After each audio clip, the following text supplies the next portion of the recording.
Hotel.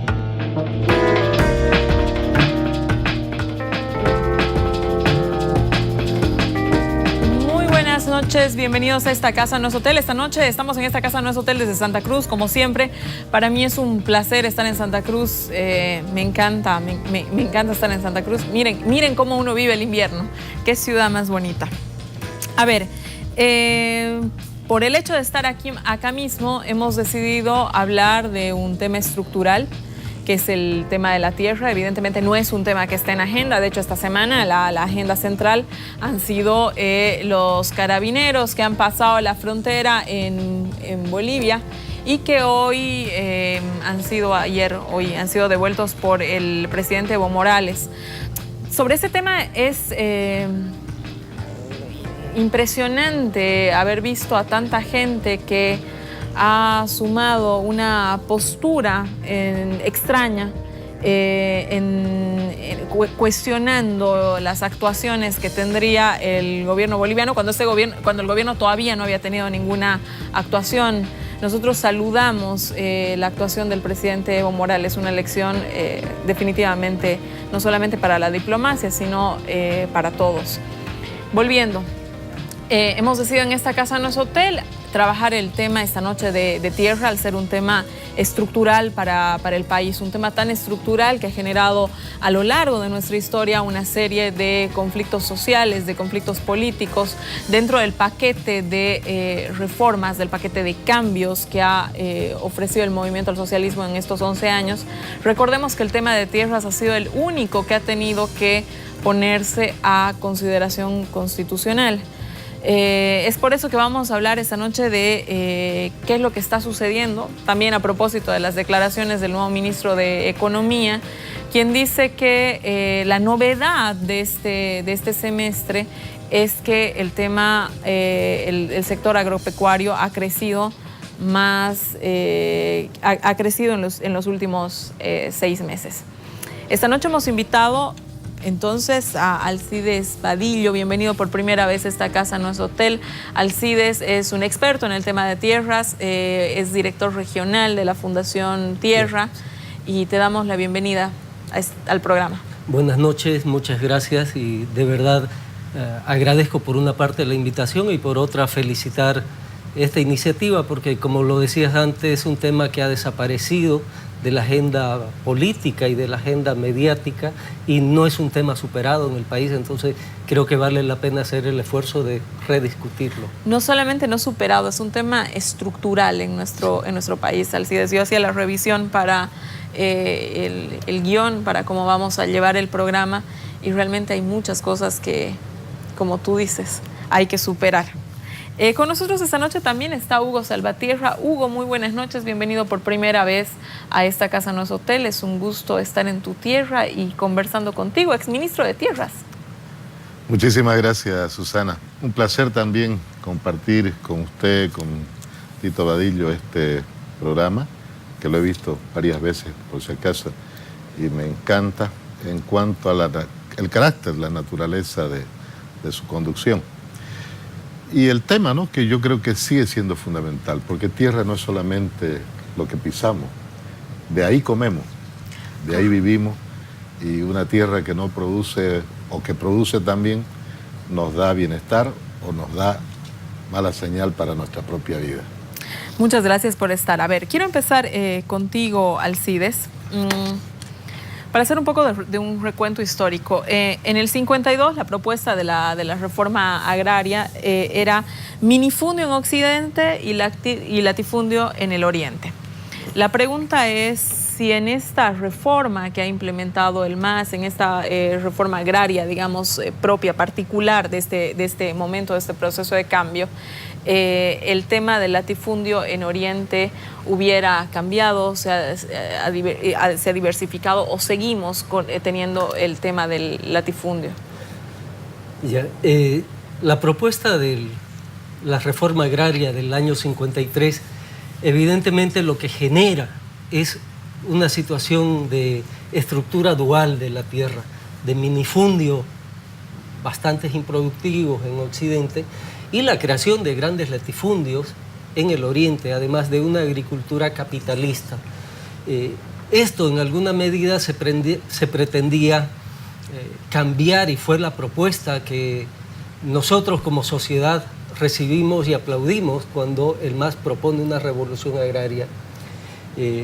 Incluso se dictaron varios decretos, algunos de ellos Hugo todavía estaba de ministro, con una propuesta redistributiva de la tierra. Sin embargo, yo creo de que eso en el camino, y para poner algún símbolo, vamos a decir, del 2006 se habla de revolución agraria y a partir del 2011 se habla de una revolución productiva. Entonces hay un enfoque de una mirada redistributiva de la tierra en un primer momento, que es el 2006, a una mirada que a partir del 2011 viene siendo más bien de incentivo a los temas de producción, y por lo tanto abrir las puertas también a algunos temas que siguen el debate hasta ahora, como el tema de agroquímicos, el tema de la genética, organismos genéticamente modificados, que se ha legalizado en productos como la soya, pero que sigue en debate en otros, como el maíz, aunque lo estamos consumiendo, pero sigue de forma ilegal. La consecuencia de esto es de que en términos de estructura de propiedad, pues no tenemos un cambio de una estructura significativa de propiedad. Lo que hemos tenido es que tierras que antes eran del Estado, tierras que eran fiscales, hoy han pasado a manos de poblaciones indígenas y campesinas, y esto es sin duda algo que hay que saludar y que cambia, en términos estadísticos, cambia la cantidad de tenencia de tierra en función de sectores sociales o productivos. Justo sobre eso vamos a hablar más adelante. Has hablado del tema de agroquímicos, entonces vamos a hablar el tema definitivamente también de soberanía alimentaria, de crecimiento de la frontera, pero me quiero concentrar en esto último que has dicho.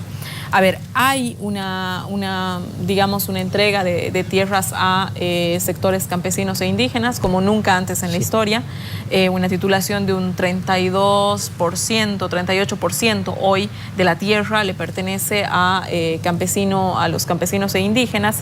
Pero antes de entrar en esa materia, yo quiero preguntarte cómo ha sido en Santa Cruz, teniendo digamos, terratenientes tan fuertes, incluso ligados con las logias en su momento, hacer tema de saneamiento de tierras. Esto teniendo digamos, terratenientes tan fuertes, tan poderosos, ¿se ha logrado hacer? ¿Tú crees que se ha conseguido? La propuesta del saneamiento de tierra fue un mecanismo que se creó justamente con varios fines, pero entre ellos regularizar este derecho de propiedad que la economía, a partir sobre todo de los años, comienzo del 90, con toda una globalización de mercados, Bolivia se inserta en los mercados globales y se inserta sobre todo con la producción de la soya desde el oriente, y entonces es ahí donde la tierra comienza a convertirse en una mercancía en sí misma, tiene un valor como tierra, porque comienza a tener un valor productivo para un mercado global, y es ahí donde la gente va ocupando tierra como puede ocuparla. La corrupción que había en el sistema de reforma agraria permitió también de que hayan 2, 3, 4 dueños de un mismo espacio, y para eso se genera el proceso de saneamiento con algunos elementos que son novedosos, como fue el reconocimiento de las tierras comunitarias de origen para la población indígena. Y este es el mecanismo que permite, vamos 21 años de la ley INRA, que permite que en este tiempo, que no ha sido tampoco corto, son 21 años de un proceso, los indígenas hayan sido los más entusiastas en este proceso, apostaron a la legalidad, apostaron al saneamiento, mientras que sistemáticamente el sector agroindustrial, las empresas agrícolas, han venido buscando obstaculizar este proceso. Lejos de buscar adecuarse a un mecanismo de regularización de la propiedad agraria, durante muchos años lo que hicieron fue intentar bloquear este proceso. Yo creo que eso ha venido cambiando. Y digo ha venido cambiando en la medida también que la economía del país ha cambiado. Yo creo que los propietarios agroindustriales que tenemos hoy al 2017 no tienen ningún parecido con los que teníamos hace 20 años atrás, ¿verdad? Ese terrateniente, ese gamonal que vivía de la renta de la tierra, hoy ha pasado a ser un empresario totalmente capitalista en el que está invirtiendo recursos económicos en la tierra para sacar unas rentas rápidas. Y son empresarios totalmente diferentes, ¿no? El actual... es muy difícil que llegues a una propiedad agraria en este momento que no cumpla con una función económica y social, que es lo que buscaba la ley INRA. El propietario de ahora está invirtiendo 1 o 2 millones de dólares en una propiedad y lo que está buscando es sacar en el tiempo más corto posible esa inversión y la ganancia. Por lo tanto, es muy eficiente en términos productivos, pero también es muy dañino en términos de conservación ambiental. Y entonces ahí vienen los desmontes, ahí vienen los agroquímicos desmedidos, ahí viene el tema otra vez de semillas con modificaciones genéticas, etcétera, porque es una mentalidad de extracción de la tierra para mercados globales, porque si esa es la constante que los mantiene. Seguimos en una agroindustria que está mirando a un mercado de exportación y no mercados nacionales. Hugo, predios, o sea, la Constitución marca que son 5.000 hectáreas, 5.000 hectáreas desde la aprobación de la Constitución. Yo te quiero preguntar si post la Constitución, la nueva Constitución Política del Estado, siguen existiendo, que se llama predios mayores de 5.000 hectáreas, y si estos se pueden solicitar pese a la Constitución, y si se pueden solicitar, ¿cómo es que esto se hace? No, solicitar más de 5.000 hectáreas y de que el Estado vaya a dotar más de 5.000 hectáreas no existe, no hay esa posibilidad. Pero sin duda alguna existen predios aún todavía que, estando sometidos a saneamiento actualmente, son de 20.000, de 15.000, de 30.000 hectáreas, etcétera, y son causa también de un tráfico de tierra.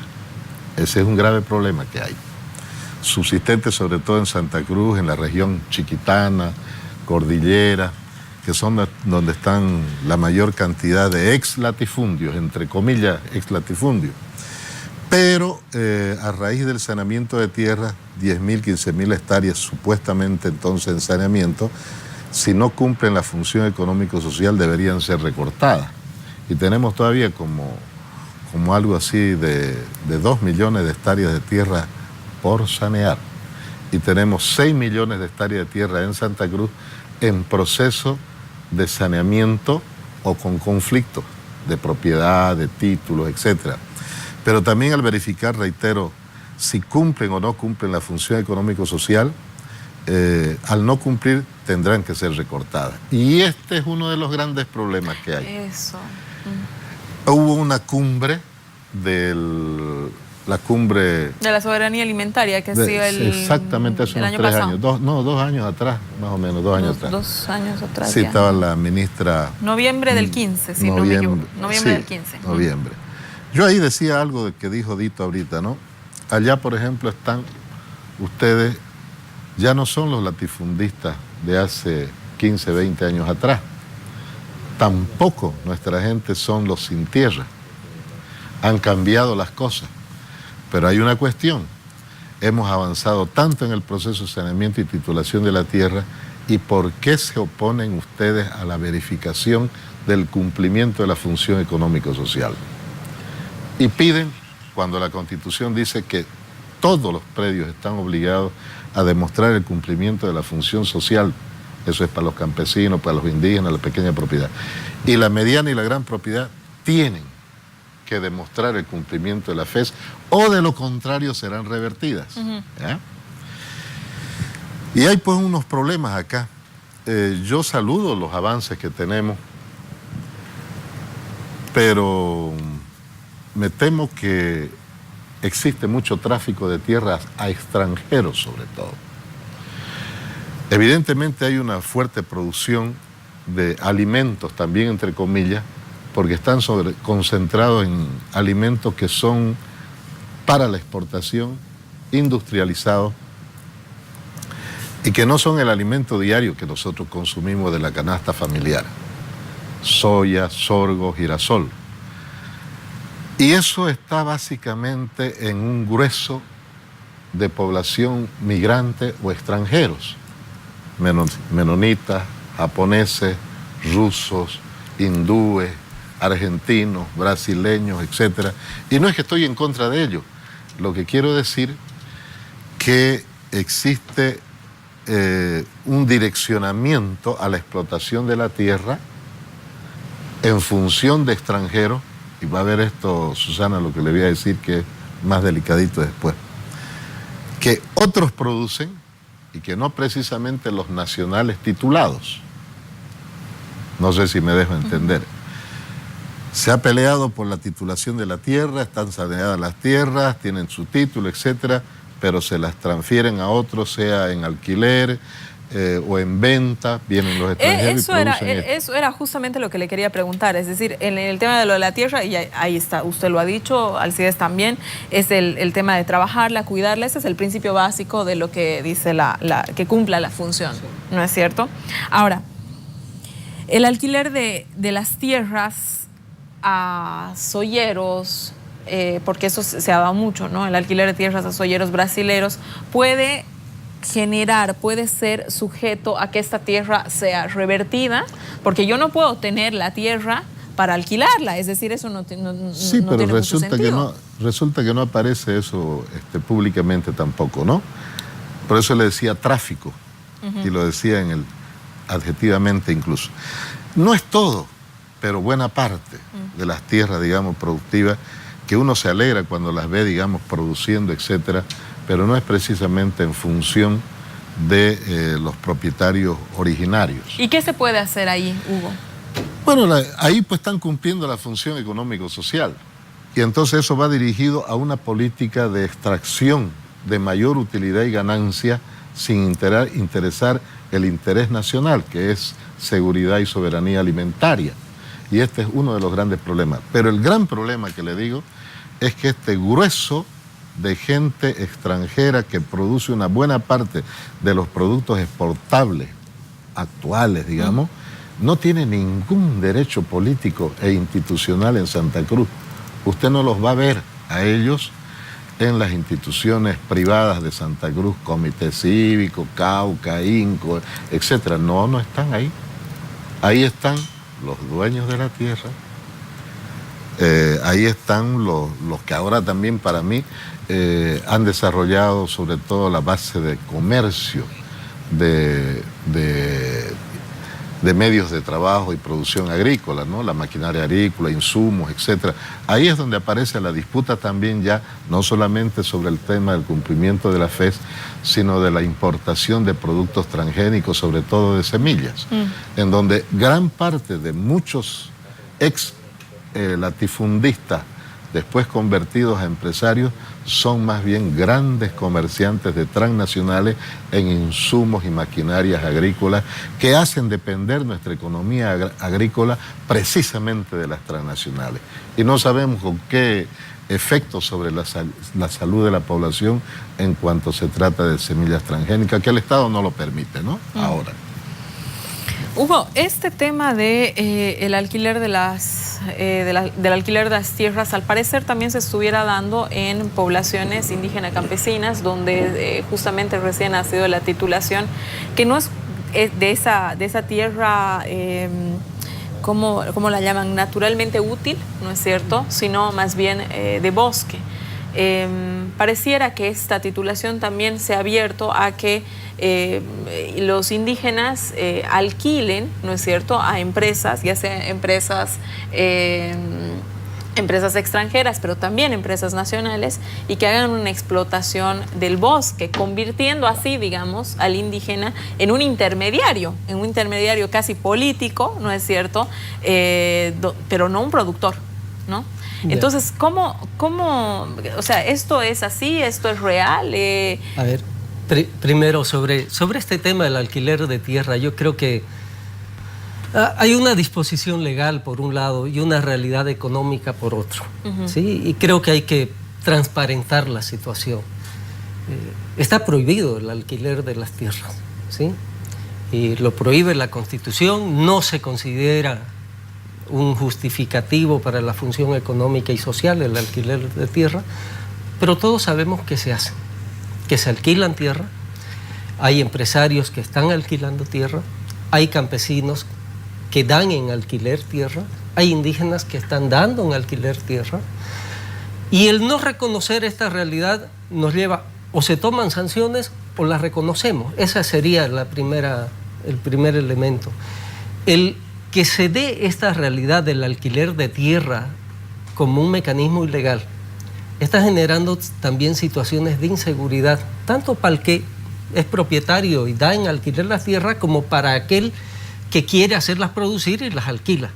¿Por qué? Porque, como decía Hugo, al ser ilegal, estos documentos, estos contratos de alquileres, no son de conocimiento público, no están con mecanismos de forzar sus cumplimientos, sino que hace de que queden sujetos a la voluntad del más fuerte, en voluntad privada, ¿no?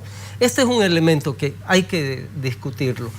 El segundo es, aquí lo malo, en mi criterio, no es si los indígenas están alquilando o no. Es primero, ¿se debe alquilar o no se debe alquilar la tierra?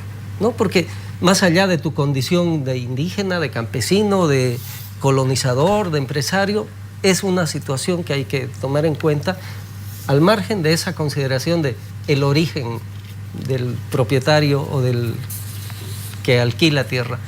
El segundo es qué está pasando también ligado al alquiler de tierra. Se están dando otras figuras que son sociedades, ¿sí? En algunos territorios indígenas, y también pasa con pequeños propietarios, al saber que es ilegal alquilar tierra, lo que se forman son sociedades en el que uno está aportando con tierra y otros aportan con capital para la producción. Pero en realidad esto no es más que un mecanismo disfrazado del alquiler de tierra. Volvemos a lo mismo, ¿no? Entonces, otra vez echa la ley, echa la trampa, ¿verdad? Se dan vueltas, se generan mecanismos, pero mecanismos en los que además el más débil se va a estar en una situación de mayor inseguridad.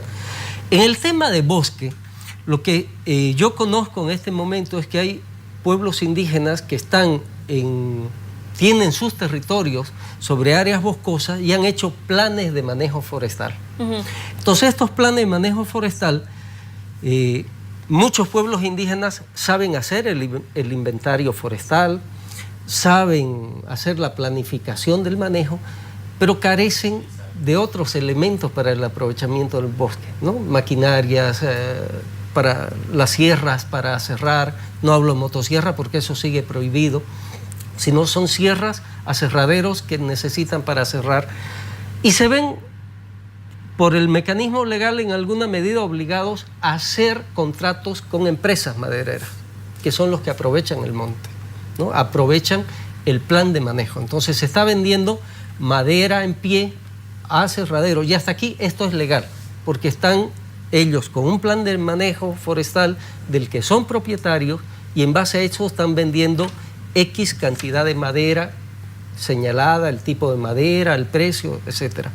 Pero hay otra situación en la que han pasado a vender el plan de manejo en su conjunto. Y esto ya es peligroso.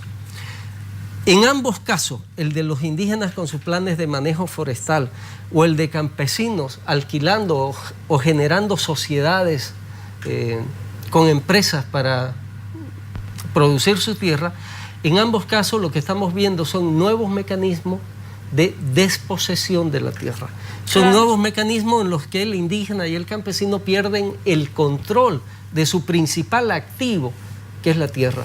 Y esto es una situación en la que hoy podemos ver con mucha claridad que quién define qué se produce, cómo se produce, para quién se produce, no es el dueño de la tierra, es el dueño del capital. Y esto es preocupante porque estamos viendo un avance muy grande en reconocimiento de propiedad, pero luego estamos enfrentándonos a un retroceso en el que otra vez el campesino y el indígena están perdiendo el control de sus recursos. Hugo, los empresarios hablaban de lo que justamente tú decías, la observación a esta cuestión de la evaluación de la función social y económica, ¿no? Del saneamiento de la tierra. Esta normativa ¿Qué va a suceder? ¿Esto se tiene que seguir haciendo? ¿Se va a revisar? Porque hay una interpelación al tema de la seguridad jurídica, ¿no? Está en la Constitución, está en la ley, el que el Estado puede verificar la función económico-social en cualquier momento. No dice 5 años, 10 años, en cualquier momento.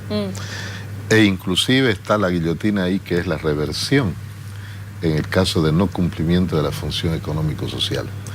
Por eso es de que algunos sectores de la burguesía agraria, en este caso, se oponen y piden, hacen resistencia a señalar plazos o concertar plazos para hacer esta verificación.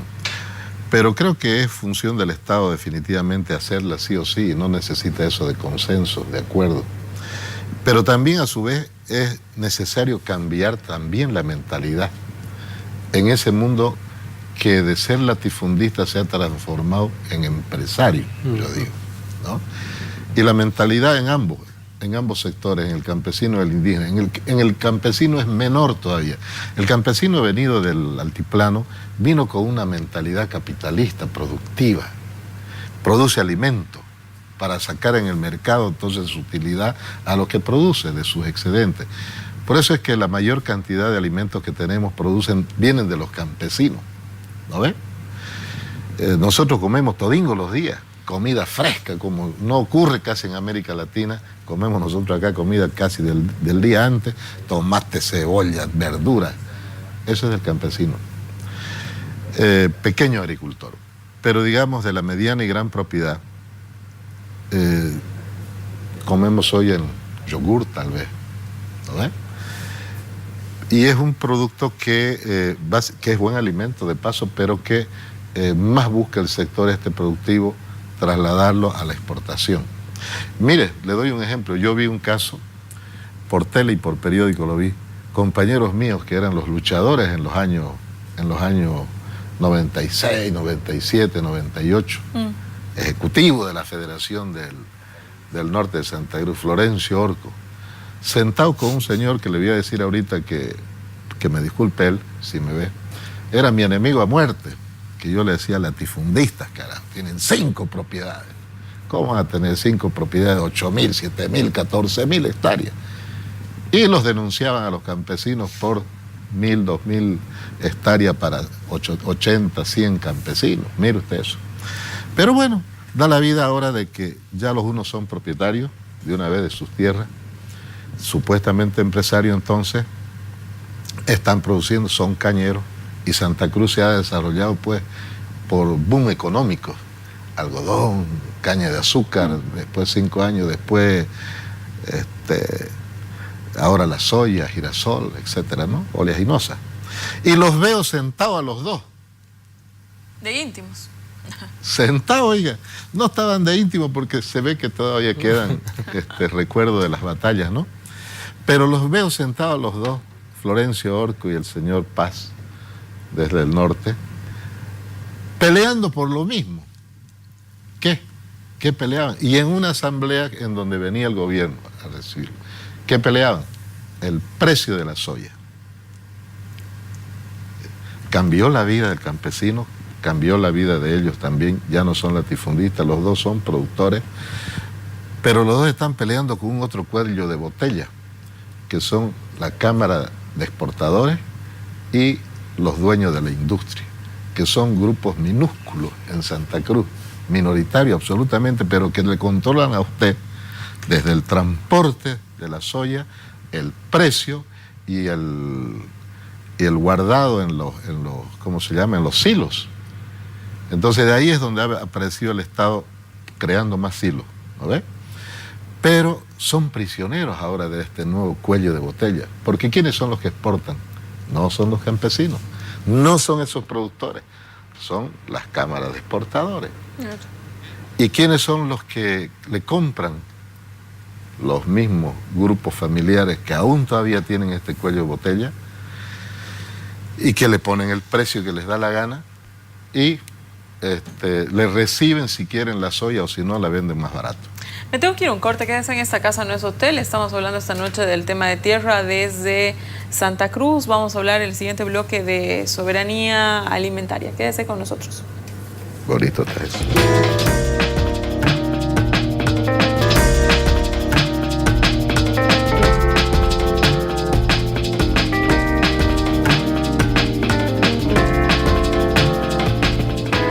Bienvenidos a esta casa, no es hotel. Volvemos hablando con el tema de tierra. Quiero darte la bienvenida, Gustavo Pedraza, otra vez a esta casa, no es hotel. Has llegado un poco tarde porque, bueno, la gente se tiene que enterar que te has ido a ver el latifundio. Sí, yo voy a ver 5.000 metros cuadrados que tengo todos los domingos. Disculpas por haber llegado tarde, pero un gusto, como siempre, compartir con ustedes. No, un gusto. Más bien te agradezco porque sé que te has vuelto antes de la propiedad. A ver, Alcides, quiero volver contigo. Hablábamos en el corte de un tema de la realidad. Las áreas protegidas, hay una discusión de si es bueno o es malo empezar la explotación de las áreas protegidas, pero otro tema que es la realidad económica, ¿no? La realidad económica de Santa Cruz, que pareciera que se está imponiendo ante ciertos principios medioambientalistas que se pudieran tener desde cualquier lugar. Ya. Sabes que yo creo de que así como se necesita ver la realidad y que esta obedece a una necesidad económica de producir, de generar economía, yo creo que también es necesario ver otros elementos de esta realidad, y es de que están generándose cambios muy drásticos en el clima. Y digo esto porque está relacionado con el tema de áreas protegidas. Tenemos datos, Susana, de que en los últimos 4 años, a nivel promedio en todo Bolivia, hemos aumentado el 0,7%, o sea, casi 1 grado de temperatura. Oruro es el que más ha aumentado, más de 2 grados. No sabemos por qué el mayor incremento de temperatura se está dando en Oruro. Pero junto a este incremento de temperatura a nivel general en todo el país, está disminuyendo también el nivel de humedad. Y las partes donde es más fuerte esta disminución de humedad es justamente en la Chiquitanía, en la región de la provincia de Velasco, y en las regiones de la Amazonía, sobre todo cerca a Cobija. Estamos hablando de una disminución de casi 17% de humedad en los últimos 4 años. Estos son indicadores muy fuertes y no podemos estar diciendo lo mismo que dice el presidente de Estados Unidos, ¿no? De que el cambio climático es cuento, o sea, es real. Y esto, si no los ven los productores en este momento, lo que estamos poniendo en juego de seguir este nivel de deforestación, lo que estamos poniendo en juego es que de aquí a 15 años no haya una agricultura de secano. Lo que estamos jugándonos en este momento en el país es seguridad alimentaria de aquí a 15 años. O sea, si sigue este nivel de baja de humedad, no va a poder de aquí a 15 años haber agricultura sin riego. O sea, ese es el peligro. Y por un lado, creemos de que las áreas protegidas, las reservas forestales, en este sentido juegan un importante papel de guardar algo de equilibrio frente a este avance también de la agroindustria, de la deforestación, de la agricultura, que es imparable en otro sentido, porque además en buena medida aquí la ley les exige trabajo para poder mantener el derecho propietario. Exactamente. Pero entonces ahí las áreas protegidas juegan ese papel de compensación. Y ahí, Hugo, quiero preguntarte, ¿cómo se equilibra entonces estas necesidades, ¿no es cierto?, de preservación con una economía extractiva como la nuestra? Fíjese que el nivel de explotación forestal sigue siendo casi el mismo y de repente un poquito más que hace 10 años atrás. Y eso no es porque se le haya distribuido tierras a los campesinos o a los indígenas, su TCO o su reservas forestales de las mismas comunidades campesinas. El problema para mí es otro, ¿no? Es que el poco desarrollo económico que tienen hace nomás que los comerciantes madereros, que le voy a decir, aquí, si uno pregunta cuántos son los empresarios madereros afiliados a la Cámara Forestal de Santa Cruz, y me arriesgo a decir que son 50, y de repente menos que eso. Y mire usted, no es que sean ellos estrictamente los que tienen el manejo de todas las reservas o las áreas forestales o las áreas de aprovechamiento forestal. El problema es que, apelando a la pobreza de la gente, les hacen planes, técnicamente los planes de manejo forestal, de aprovechamiento forestal, les pagan a muchos campesinos, a muchas comunidades indígenas, les pagan, miseria les pagan, $2.000, $3.000, $4.000 por planes de manejo, y después ellos sacan la madera a nombre de esos planes de manejo de campesinos y de indígenas en cantidades enormes. ¿Y cuánto ganan? $200.000, $300.000, $400.000. Entonces es necesario establecer políticas diferenciadas que, si bien coincido con lo que dice Edito, pero también que no impida el desarrollo industrial de nuestro país, de lo que se llamó tiempo atrás la industria chimenea, ¿no? Que permita la tecnología, nuevas tecnologías, pero un aprovechamiento racional también en nuestros bosques. Y aquí ya se han dado iniciativas, por ejemplo en Santa Cruz, un proyecto de ley, un proyecto de decreto supremo, perdón, para el manejo integral de bosques de guarayos y de choré, que lejos de pensar en que se quiere exterminar esa reserva forestal, más bien es rescatar lo que hay, pero con la participación, no ya en control social, sino en la gestión de todos los actores, campesinos, empresarios, instituciones y la misma ABT que están allí presentes. Gustavo, a ver, la producción de alimentos ha crecido en el mundo, no solamente en volumen, también en precio. De los alimentos más demandados están los que producimos en Bolivia, está la soya, está el café, está el azúcar, el arroz, el chocolate, ¿no? En ese sentido, ¿de quién depende la ampliación de la frontera agrícola desde tu perspectiva? O sea, nosotros estamos en la necesidad de ampliar la frontera agrícola para mercado interno, para lograr exportación, ¿no? Pero ¿de quién depende eso? Bueno, depende de los dos actores, el público y el privado, ¿no? El Estado tiene que establecer políticas públicas que incentiven a los productores campesinos particularmente a seguir produciendo. Un dato, por ejemplo, que alarma es que en los últimos 5 años nuestra importación de lo que nunca importamos se ha aumentado, ¿no? O sea, importamos tomate, cebolla, papa del Perú, y eso no lo hacíamos antes. Había autosuficiencia en papa. Nuestra autosuficiencia es crítica, o sea, somos deficitarios, siempre fuimos deficitarios en trigo, pero nunca fuimos deficitarios ni en cebolla, ni en papa, ni en tomate. En cambio, en los últimos 5 años hemos empezado a importar esos alimentos. ¿Qué quiere decir esto entonces? Que no está el campesino teniendo incentivo, ¿no?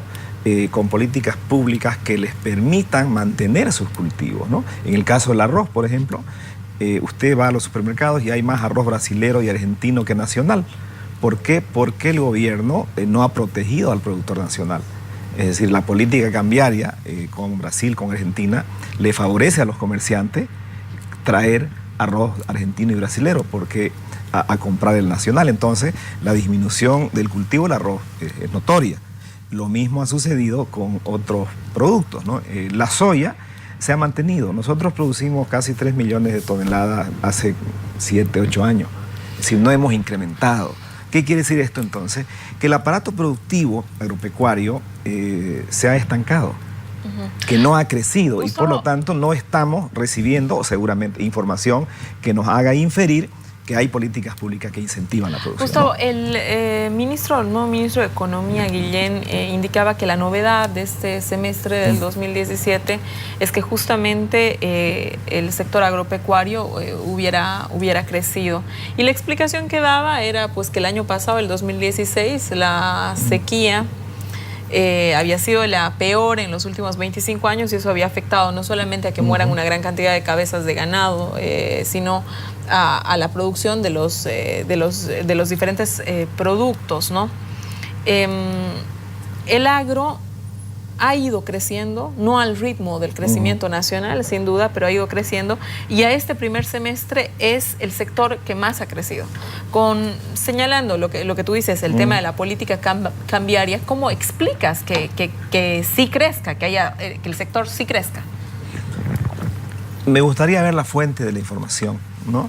Porque no soy experto en el tema de producción agrícola, pero he escuchado y he observado permanentemente, por ejemplo, la evolución del cultivo de la soya, de la caña de azúcar, ¿no? Ahorita en la caña de azúcar estamos en 147.000 hectáreas, que es un crecimiento mínimo, creo que deben ser de pocos miles que crecen de año a año. El caso de la soya, por ejemplo, nosotros contabilizamos 1 millón de hectáreas y en realidad físicamente puede ser 950, 970.000, pero en 2 campañas. No es que haya 1 millón de hectáreas cultivadas de soya.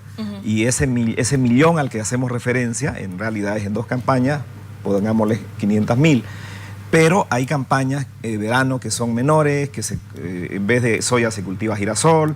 Entonces, yo no creo de que el sector haya crecido notoriamente, ¿no? Es decir, a mí me parece, por ejemplo, que los arroceros han sufrido y siguen sufriendo mucho, ¿no? El caso de los soyeros y los cañeros creo que son los que más se han mantenido, ¿no? Efectivamente, ahora, por ejemplo, la caña ha tenido una recuperación y el precio está mejor que el año pasado, pero es porque no hay oferta suficiente. Hay capacidad de molienda instalada que está trabajando con el 30%. ¿Y por qué sube la demanda? Porque esa molienda está demandando producción, pero esa producción, esas hectáreas, esa superficie no se ha ampliado considerablemente, o si se ha ampliado, no ha incrementado la producción, porque en realidad aquí el fondo del tema no es cuántas hectáreas ampliamos, sino cuántas toneladas producimos. Claro. Ese es el fondo, ¿no? O sea que nuestro nivel de producción, de productividad en caña, en soya, es bajo, ¿no? O en ganadería igual. No se trata de decir, tenemos en Santa Cruz 3,5 millones de cabezas de ganado, ese es nuestro dato en Santa Cruz, sino cuál es el promedio, ¿no? Cuando ese animal es sacrificado, cuántos kilos se sacrifica, digamos. Entonces, yo creo que le hace falta al sector agropecuario políticas públicas que no solo lo regulen, porque yo no veo ahorita, por ejemplo, una regulación notoria en el PLUS, el Plan de Uso de Suelo, o sea, se está aplicando el POP, el Plan de Ordenamiento Predial. ¿Qué es lo que toma en cuenta, no? Lo que decía Dito, nosotros tenemos 30% del territorio departamental, nosotros tenemos 37 millones de hectáreas, 30% son áreas protegidas, un poquito más de 10. Esas áreas protegidas tienen valor económico. O sea, no es que se las proteja porque sigan los animales vivos, sino porque esas áreas protegidas, esos bosques, producen agua, producen lluvia. Y el suelo, si no tiene agua, es decir, no va a ser productivo en 10, 20 años. Es por eso que las sequías son más prolongadas, ¿no? En la Chiquitanía particularmente. Entonces, es obligación del Estado, de los empresarios privados, es decir, proteger el bosque, porque de lo contrario el suelo se va a degradar y se va a desertificar, ¿no? Entonces, no es un ecologismo abstracto el que impulsa a proteger los bosques, ¿no? Sino es la necesidad de que el suelo se alimente o se nutra de las aguas que estos bosques producen. Mientras mayor desmonte tengamos, los suelos van a producir menos. Y un grave error que se está cometiendo es distribuir las tierras que según el plan de uso de suelo son de uso forestal, ¿no? En la zona de Velasco, por ejemplo, ¿no? A comunidades campesinas. Yo creo que esas tierras se van a desertificar probablemente en 20 años. Un gravísimo error es no detener la deforestación en el Choré y en Guarayo. Me parece que esas tareas son las que hay que tomar en cuenta, a las cuales debemos acometer, ¿no? Has hablado de varias cosas interesantes. Primero quiero, de lo último, el tema de lo de la tú hablabas en el primer bloque que se ha dado como nunca a los indígenas propiedad, ¿no es cierto? La titulación de la tierra es históricamente nunca antes visto. Pero ahora, ¿qué tipo de tierra? ese es también un tema, ¿no es cierto? O sea, el tema de la tierra útil, el tema de esta tierra, tiene un nombre específico. ¿Cómo se llama la tierra que es? Capacidad de uso mayor. Capacidad de uso mayor de la tierra. Esa está en manos de un empresariado privado de la burguesía agraria, ¿no es cierto? Que está en Santa Cruz. Eso representa el 9% de la tierra en Bolivia que tiene la capacidad de ese uso, ¿no es cierto? Y aunque un 38% ha ido hoy día a parar a manos campesinas, no es una tierra fácil de utilizar. Se necesita desmonte, se necesita agroquímicos, se necesita invertir en riego, se necesita una serie de cosas, ¿no es cierto? Entonces, ¿cómo se hace, ¿no? Para hacer un equilibrio real, para que el indígena realmente pueda acceder a una tierra productiva, que la pueda utilizar? Porque en los hechos, Alcide, si estoy en sintonía de lo que se está diciendo en el programa, hay una tierra, pero que se corre el riesgo de utilizar esa tierra, se corre un riesgo ambiental en su utilización. Yeah. Tenemos una visión agraria del país y es una visión totalmente equivocada. No es más del 10% de la tierra de Bolivia la que es apta para agricultura. Y eso es algo que no está en nuestra cabeza, porque todos nos vemos como productores agrícolas. Más allá de cuánta población haya en el campo, no es más del 10% la tierra útil para agricultura. Este es un elemento. El segundo elemento que es importante, muchas veces se dice que los indígenas tienen mucha tierra, sobre todo los indígenas de tierras bajas. Pero tu pregunta es muy pertinente. ¿Dónde está esa tierra? ¿Qué calidad tiene? Y son tierras, en buena medida, desde el punto de vista económico, marginales. ¿Por qué digo marginales? Porque el valor de la tierra está determinado por la capacidad de la fertilidad que tiene y por su ubicación en relación a los centros de población, a caminos, carreteras. Pues las tierras indígenas están ubicadas en áreas bastante distantes, ¿no? Donde no hay caminos, no hay carreteras. Por lo menos el 30% de los territorios indígenas son áreas protegidas también, tienen esta doble condición. Entonces, decir los indígenas tienen 17% de la tierra del país en propiedad es relativo, ¿sí? Es 17%, pero ¿qué tipo de tierra es? Ahí va la cosa. Los empresarios a este momento, entre la mediana y la empresa agrícola, están alrededor del 9%, 9 millones, perdón, son como el 11% de la tierra. Es poco en porcentaje. Pero es la tierra que sirve. Es la tierra que tiene capacidad productiva, ¿verdad? Son las tierras que están aquí al este de Santa Cruz, que están al norte de Santa Cruz, que tienen capacidad productiva. Entonces, estos son elementos que hay que tomar en cuenta. O si queremos una comparación también con otras zonas, 1000 hectáreas en el Chaco o 5 hectáreas en el Chapare, ¿cuál es más cara? ¿Cuál tiene más valor? O sea, no solo veamos la extensión, hay que ver la ubicación de la tierra en relación a mercados y la capacidad productiva de la tierra. Yo creo que un elemento que distorsiona el análisis es que creemos que solo influye el tema del tamaño de la propiedad. Es importante, pero también es dónde están esas tierras, cuál su capacidad, cuál su vocación de uso que tienen estas tierras. Y ahí en el tema de la vocación de uso, Hugo, antes de irnos al corte, ¿qué ha hecho el Estado para provocar que se amplíe esta vocación de uso de la tierra, ¿no? Primero, hay un plan nacional, un plan general nacional de desarrollo económico y social. Y precisamente incorporar a los sectores productivos, que por si acaso productivos no son solamente los empresarios, ¿no? Correcto. Y aquí dicen sector productivo, dicen. Empresarios nomás le miran. Cuando vos sabés que, ¿de qué comemos? Mire, ¿sabe qué? Los campesinos de los valles, que es lo que más comemos es de ellos, es chiquitito así como Tarija, las cantidades, tiene la extensión de la tierra, 20 hectáreas, 7 hectáreas, 10 hectáreas, y producen el alimento fundamental de este país, ¿ya? En el norte, usted va a encontrar una producción de campesinos y de medianos y grandes empresarios en temas de arroz, de azúcar y sobre todo la parte noreste de producción de soya. Y ahí todo el mundo brinca. En las grandes extensiones de tierra se producen básicamente los productos exportables, lo que da utilidad y ganancia inmediata. En los otros, en los chicos, se nos da lo que produce la alimentación. Una economía planificada socialmente en función de encontrar seguridad alimentaria da también para razonar de la siguiente manera. Las poblaciones crecen, Gustavo. No somos los mismos 8 millones de gente hace tiempo atrás, digamos hace 4 o 5 años. Pero además de eso, ahora la mayoría de gente come y consume.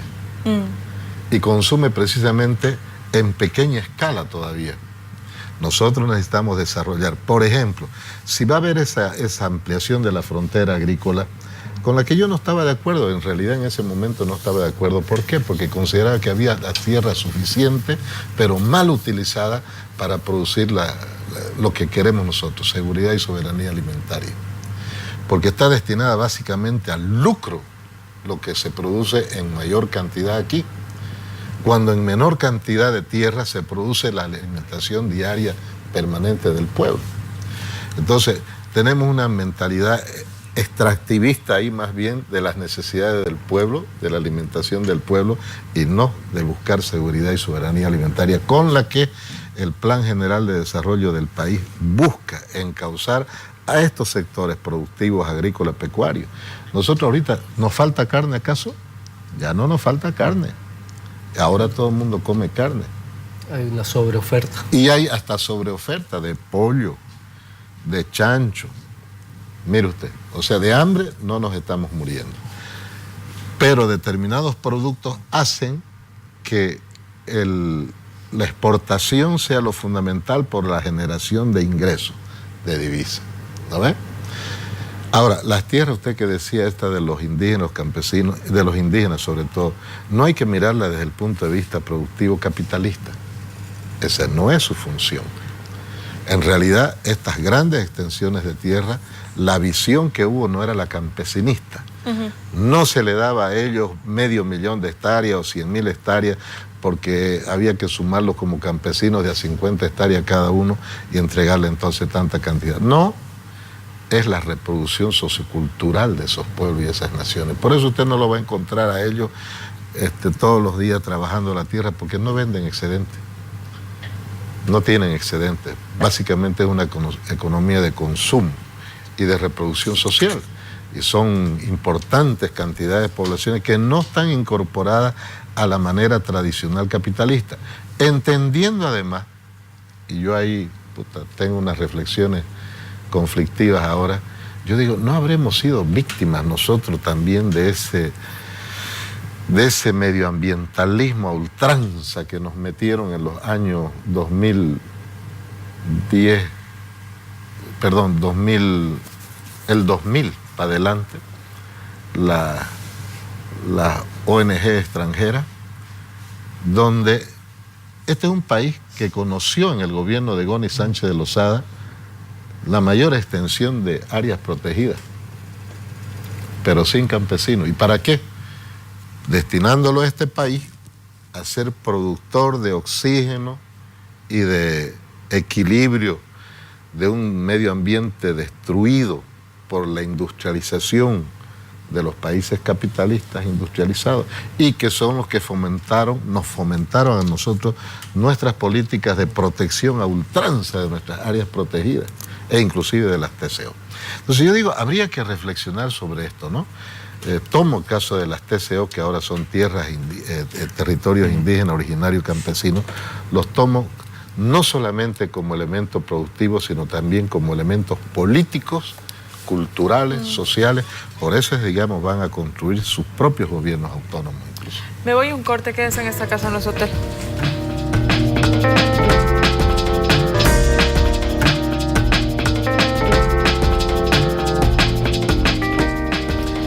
Volvemos a esta casa, no es hotel, unos cortes sumamente interesantes. Gustavo, tú decías que existe una preocupación por lo que estamos produciendo, lo que estamos importando. A ver, existe un planteamiento de que Bolivia pase de la importación primaria a la industrialización de alimentos. Y desde tu perspectiva, ¿qué proyectos ahí pueden suceder? ¿Qué cosas podríamos hacer? Bueno, yo creo que hay que cuidar la producción de alimentos, propiamente dicho, ¿no? De los alimentos que están en nuestra mesa todos los días, ¿no? Hay que mantener, o sea, hay que proteger, o sea, no creo que debamos seguir importando papa, por ejemplo.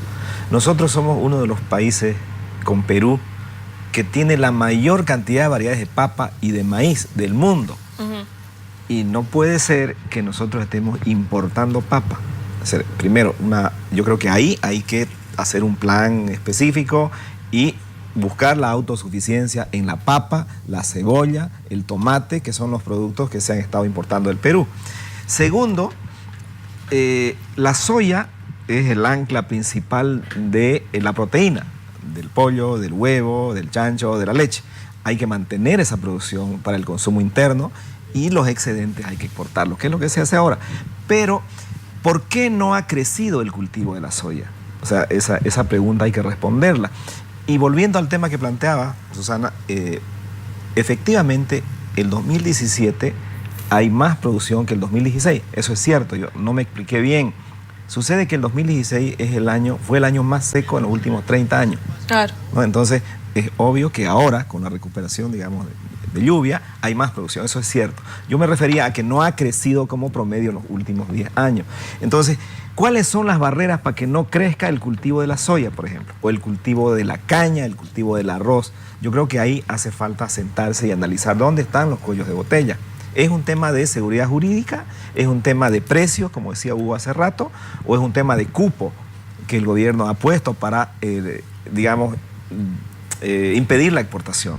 Yo creo que es la cadena, ¿no? Debería haber un incentivo, igual que la carne. Nosotros tenemos sobreoferta de carne ahora.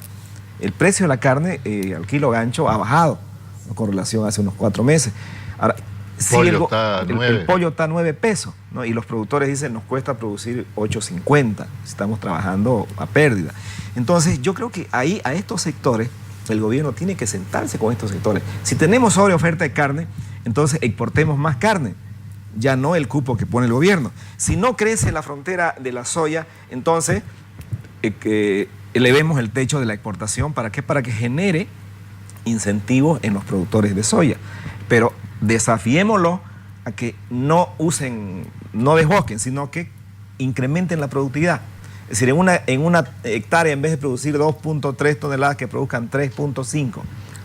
¿Cómo se puede hacer eso, Hugo? A ver, porque claro, evidentemente pareciera una medida arbitraria, ¿no es cierto? Que se pongan los cupos, ¿no? Pero la explicación que da el gobierno es que se apunta a una soberanía alimentaria, que primero el mercado interno, ¿no?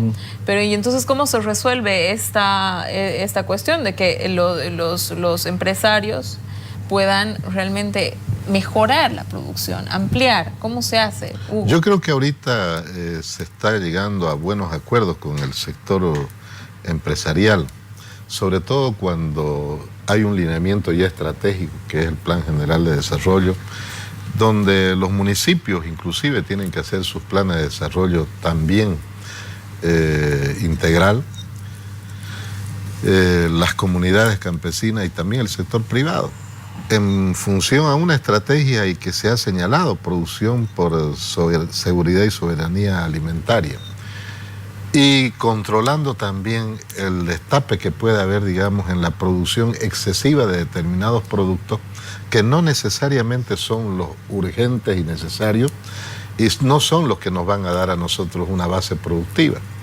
pero también concertando con todo este sector productivo en general. Y englobo, reitero, a los campesinos e indígenas también, es que no es el problema de la extensión de tierra lo que nos va a dar resultados para alcanzar esa soberanía alimentaria, sino es la intensividad, si se quiere, de la producción de la tierra en productos útiles a nuestra población, garantizando, digamos, a nuestra población.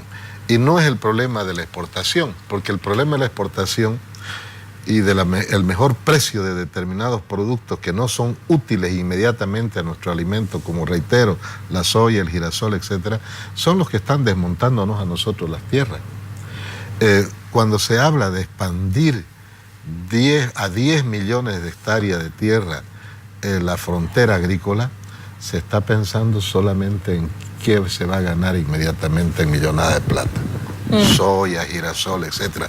Y sin embargo, no se dice por qué no le ayudamos a estos campesinos que producen arroz, que producen caña de azúcar, que producen yuca, que producen tomate, verdura. No le ayudamos a esa cadena productiva que va desde los insumos, desde las semillas hasta el mercado.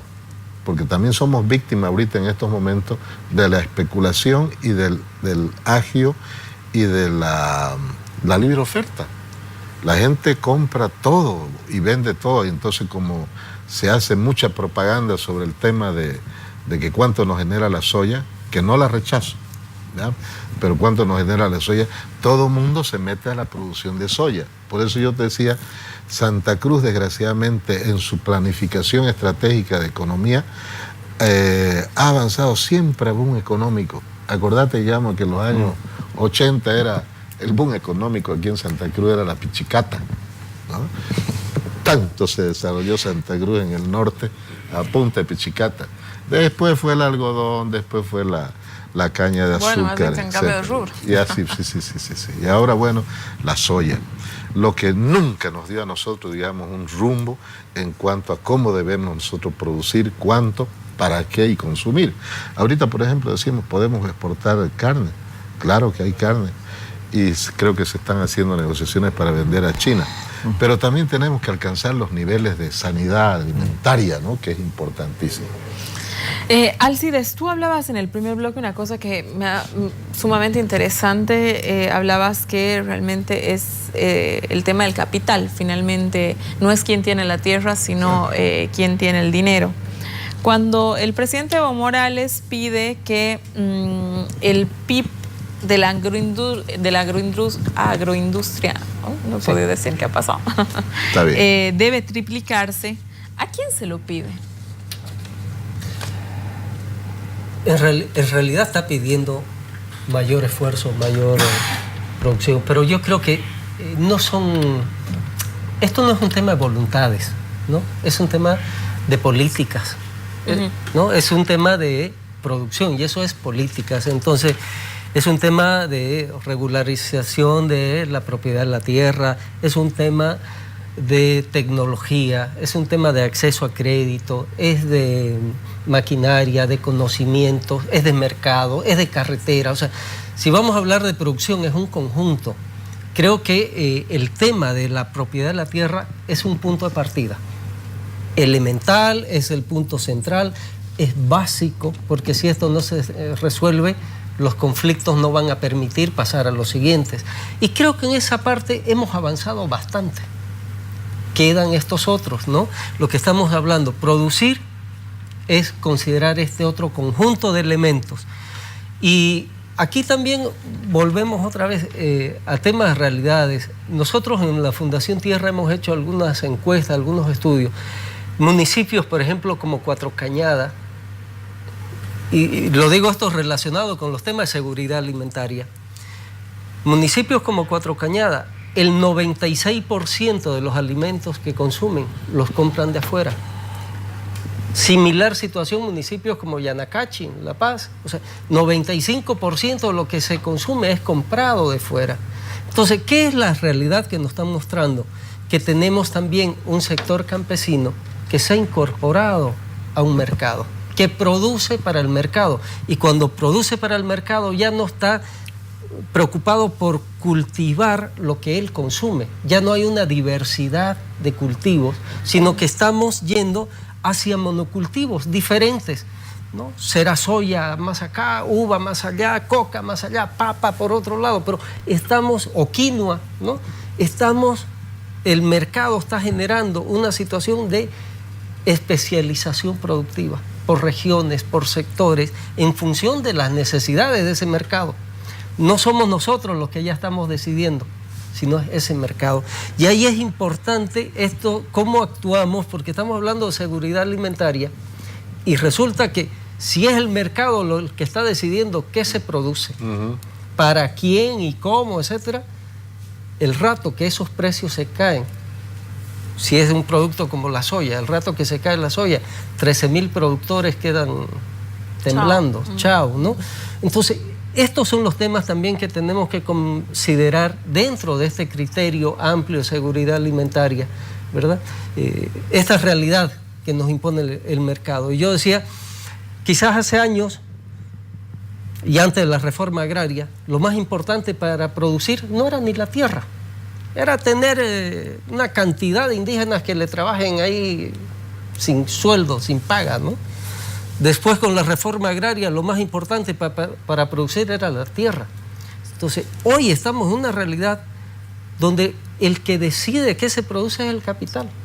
Y nuestras empresas agroindustriales en Santa Cruz, en Bolivia, particularmente en Santa Cruz, casi todas se han internacionalizado en su economía. O sea, casi todas están asociadas a capitales internacionales. No necesariamente del norte, hay las llamadas translatinas, son como Fino, o como otras, son o Gravetal, no son capitales del norte necesariamente, pero son transnacionales, ¿no? Que no es su capital estrictamente boliviano. Entonces son capitales bolivianos que empiezan a unirse a capitales extranjeros en función de negocios en un mercado global. Y están arrastrando a nuestros pequeños productores a esos negocios. Entonces, en el tema de la soya decíamos 13.000 productores, 11.000 por lo menos son pequeños productores. Pero ¿quiénes manejan el negocio de la comercialización de la soya? 6 empresas. Sí. ¿No? Entonces, estos son los embudos y estas 6 empresas, todas son ligadas a capital internacional. Entonces, seguridad alimentaria. ¿Quién puede darnos seguridad alimentaria? ¿El empresario estaría en condiciones de hacerse cargo de la seguridad alimentaria, Gustavo? ¿O es el Estado el que tiene que tener el rol protagónico desde tu perspectiva? Y en chiquito, porque me tengo que ir a un corte. Una reflexión básica, ¿no? La gente, el productor chico o grande, produce para vender, no produce para la seguridad alimentaria. Entonces, en términos muy absolutos, entonces, ¿qué es lo que hay que ver acá? Hay que ver que lo que el productor pequeño entrega al mercado tenga al menos, ¿no?, una estabilidad de precios, ¿no?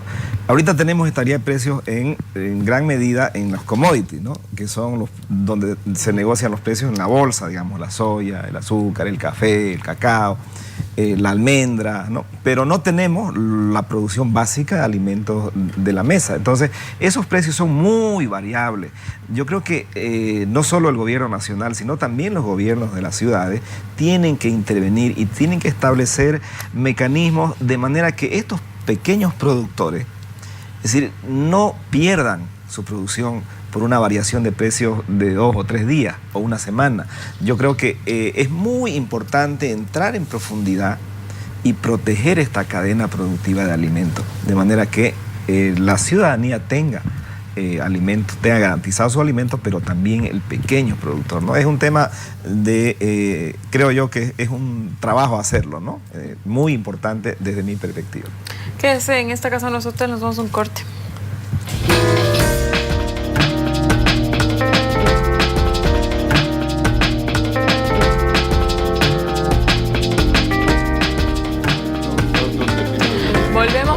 Volvemos a esta casa Nos Hotel con unos cortes, como les decía, sumamente divertidos, que nos están contando cómo se regulan los precios en el mercado. Gustavo, danos una conclusión. Ya nos tenemos lamentablemente que ir, el programa se está acabando, así que una conclusión con lo que quieres que se quede la gente y a ver alguna recomendación. Yo creo que hay que volcarle la mirada a la economía productiva, ¿no? Nosotros somos un país, no solamente un país, una sociedad rentista. Nos hemos acostumbrado a vivir de la renta, de vender minerales, de vender gas. Y este bajón de los precios de los minerales y del gas nos debe servir para reafirmar el viraje hacia la economía productiva. Es decir, tenemos que cambiar esa mentalidad e invertir mucho más para producir más en el sector agropecuario, creo que el gran desafío es producir más con la superficie de tierra que hay, ¿no? Invirtiendo tecnología. Es decir, nadie está en contra de la biotecnología. Que la biotecnología nos dé mejores alimentos, más alimentos, que nos permita, ¿no?, al aparato productivo agropecuario crecer, pero que ese crecimiento sea homogéneo, que no sean unos los que crezcan en detrimento de otros. Segunda reflexión, hay que proteger los bosques. O sea, no quiere decir que no se tumbe ningún árbol. Todas las autoridades públicas, la ABT, el INRA, a quien corresponda, regular que cuando se haga una habilitación de tierra, sea cumpliendo la norma, ¿no?, respetando la ribera, etc. Tercero, yo creo que el cambio climático ya tiene impacto económico. El año pasado hemos sentido eso. Entonces, no es ya una imaginación ONGista. Para que el cambio climático no golpee fuerte al aparato productivo, hay que proteger los bosques, y esa es una tarea, creo yo, del Estado y también de los productores privados. Gracias, Gustavo. Gracias por haber venido esta noche. Hugo, una reflexión. Un minutito. Bueno, cuesta arrear el ganado. Y por eso digo, aquí hay que forzar también a que los gobiernos departamentales, municipales, se encarrilen en una economía planificada socialmente, y por lo tanto hay que hacer más participación de la sociedad civil, de las comunidades campesinas, indígenas, para que exijan la participación en los niveles de decisión de las políticas alimentarias, medioambientales, etcétera, y podamos tener entonces resultados.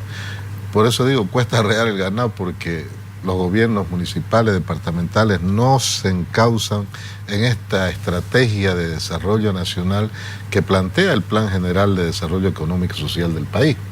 Entonces, romper además mentalidades, romper ese criterio de ganar a toda costa con la necesidad y el hambre del pueblo, produciendo cualquier cosa.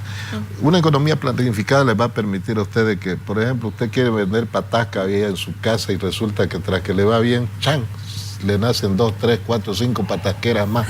Y con eso es planificación perdida. Participación consciente es precisamente también concienciar a las comunidades a que participen en la toma de decisiones de esas políticas públicas en beneficio de la población. Muchas gracias, Hugo, por haber venido esta noche. Ya. Alcides, a la conclusión. Sí, primero que el tema productivo no es solo tierra, ¿no?, sino un conjunto de medidas que están relacionadas con ellas. Y dentro de ese conjunto de medidas yo quiero resaltar en este minuto que me das el tema justamente de los bosques, el tema del agua, porque eso es seguridad alimentaria. Eso también tiene un valor económico.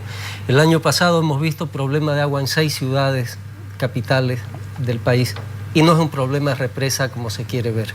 Es un problema de cambios climáticos, producto de la actividad humana. No solo la nuestra en el país, pero a la que nosotros también estamos aportando.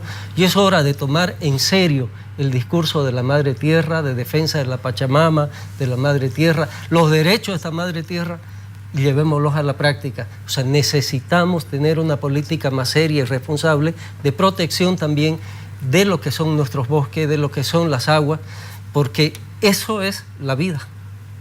Muchas gracias por haber estado esta noche con nosotros, Hugo. A usted, muchas gracias. Gracias a usted por haberme acompañado esta noche. Como siempre, un gusto estar desde Santa Cruz. Conmigo hasta el siguiente domingo. Muy buenas noches.